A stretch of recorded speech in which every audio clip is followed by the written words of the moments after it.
পরম করুণাময় মহান আল্লাহ তাআলার নামে শুরু করছি।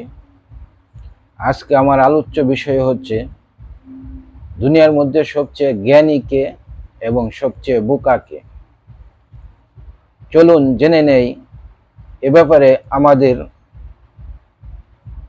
নবী হযরত মুহাম্মদ মুস্তাফা সাল্লাল্লাহু আলাইহি ওয়াসাল্লাম কি বলেছেন। আন শাদ্দাদ ইবনে আউস রাদিয়াল্লাহু তাআলা আনহু আনিন নবী সাল্লাল্লাহু আলাইহি ওয়াসাল্লাম ক্বালা আল কাইয়িসু মান দানা নাফসাহু ওয়া আমিলা লিমা বা'দাল মাউত ওয়াল আজিজু মান আতবা নাফসাহু হাওয়াহা ওয়া তামান্না আলাল্লাহ।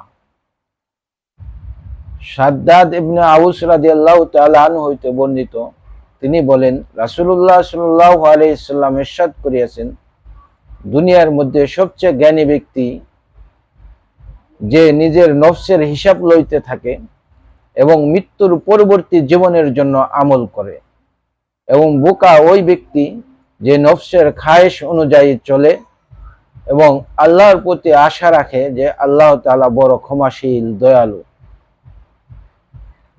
আল্লাহ রব্বুল আলামিন আমাদেরকে উক্ত হাদিসের উপর আমল করার তৌফিক দান করুন।